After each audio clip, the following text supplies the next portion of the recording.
All right. Hello, everyone. My name is Cabra. My pronoun is they. Welcome or welcome back to Steel City Witch, where I go over my experimental process and personal beliefs on my journey to becoming an occultist, or as I like to say, an aspiring space wizard. One thing that got pointed out to me about some of my previous videos is I didn't make it clear that this channel is really experimental and that I am learning just like everybody else, or at least like most people. So I wanted to say that if you're looking for people who are a little bit more by the book, I've got three recommendations for you. Esoterica by Dr. Justin Sledge is a really excellent channel if you want to learn like the real actual history and you don't want to have my personal beliefs and myths kind of sprinkled in there willy-nilly. Great introduction to that is that he recently did a series on Liber Samekh and the Stele of Jew. There's like short lectures. There's a couple of longer discussions or interviews with people. Highly recommend. Great channel. Second is Glitch Bottle. The Glitch Bottle podcast talks about topics in grimoires and esotericism with the greats, right? Including Dr. Stephen Skinner, who is pretty by the book on most things, and the late Jake Stratton Kent, may his will be done, who passed recently. So if you wanted to go and listen to some of Jake Stratton Kent's wisdom in honor of his passing, that's a good place to go. The third thing I'm going to say is if you're looking for Thelema specifically, and you don't mind things that are a little bit more theoretical and less about giving what ABC directions, the Speech and the Silence podcast is pretty good. So, either you can hang around and listen to me be experimental and kind of a weirdo, and you could do these things. Or you could be like, I didn't come here for your personal take on things. I'm going to go over there, which is great. Amazing. Thy will be done.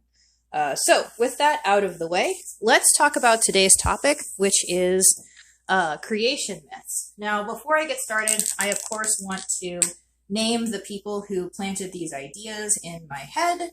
The first is Ivo Dominguez Jr. Let me spell that. Specifically the book Casting Sacred Space. Would recommend the entire book. It's a short, easy read. Everything that Ivo makes is really solid. And I think a lot of Ivo's books fill the role of being what I would call 201 level or intermediate level texts, which is something we don't always have a lot of, that are reliable. So the other person that I, surprisingly enough, actually draw from on this one is Franz Bardon. I have a hard time reading Bardon, but a friend was kind enough to point me out to an excerpt of his where he talks about casting sacred space, and what he said there really resonated with me and inspired me. So at some point I mean to go back and read the entire book, but for me personally, Bardon's a slog, so I'll get to it when I get to it. So if you want to know where I got these ideas from and you want to see how much is me and how much is them, feel free to go run those folks down. And with that, let's get to the idea, right? So the idea is basically this, that when you cast sacred space or mark the beginning of ritual time or spell casting time and space, you are stepping into being creator, right? And that by stepping into being creator, you go through the creation myth when you are casting the circle, and in that way, anything that you follow from there, like the creation myth, becomes real, or at least like a very real expression of your spiritual experience of the universe, right? And so in order to do that, right, you have to know, first off, some things about the nature of creator. You have to know what the fundamental forces of the universe are, how they come into being, how are they related to each other, etc., right? So that's kind of how that's going to go. In order to give an example of this, I pulled out my handy dandy Bible. I reread the first section of Genesis. For those of you who are not huge Bible nerds, just a gentle reminder, Genesis has two creation myths in it.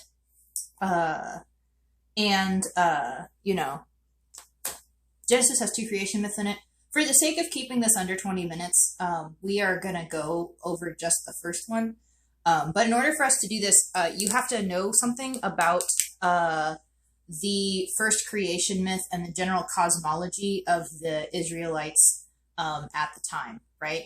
which is that the idea is that, you know, there's a bunch of earthy stuff below us. The sky is above us. We're sitting here on the dry land. And then everything else around us is salt water, right? Like this is water,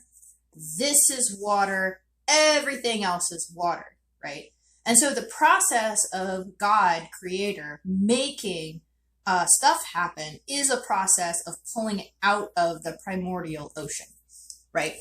So keep this in mind, right? In the beginning, God created heaven and earth. Well, that makes enough sense, right?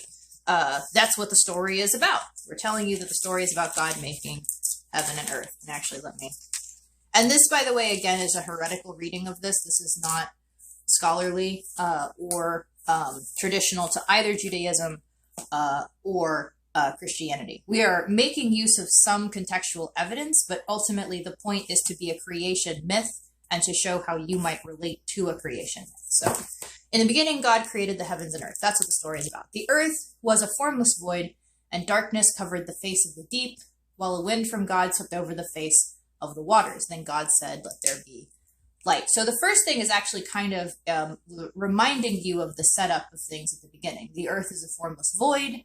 Darkness covers the face of the deep, and a wind from God sweeps over the face of the waters. So the primordial waters then have a surface somewhere. So in the beginning, there's God, who has the ability of making wind. There's water, which is basically everywhere but has a surface.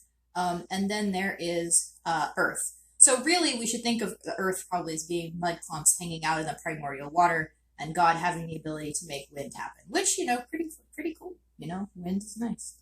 Then God said, "Let there be light," and there was light. So we know that God makes light and dark to be kind of twinsies here. And there was light, and God saw the light was good, and God separated light from the darkness, and God called the light day, and he called the darkness night. So darkness, like water, is just a fundamental thing that's in the world.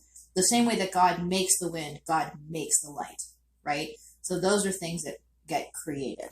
Then we go over here. Let there be a dome in the midst of the waters, and it separate the waters from the waters. And this is where God makes the sky. Like I said, he pulls the dome up using the wind. And then he says, "Let the waters under the sky be gathered together in one place, and let the dry land appear." So that's when God takes the earth and he makes it into dry land. Right? Sounds good. Then he makes the seas. The earth can make vegetables, plants, yada, yada, yada. Okay. The rest of this is pretty much stuff that follows. But the primordial things we need to know about are this, right? So when you walk into the circle, right, there's water and then there is earth. So you don't have to salute the water. The water is just there. But you need to salute the earth, right? So I would probably do that by stamping a foot. Pretty good way to do that. Then you're going to, let out a very theatric breath. Maybe doing some intoning of some kind of note in order to make that happen. And then as the wind of God passes over the surface of the water, you're going to light something, right? A candle, an oil lamp, or some kind of electric light. Don't care what, just make light happen, right? So you stamp, you take a breath, you do some intonation, you light the candle, and then you're going to want to create the sky, right? So one easy way to do this might be to clap your hands and then move them up and down in like a sky making motion, right? So it might be like a clap move, right? Or like a clap move, right? And then you might want to stamp again. And we're going to make this one a firmer stamp, right? The other thing you could do if you wanted to make this really interesting is to say that the reason why God makes everything out of the water is because God is the water and the wind is God's breath.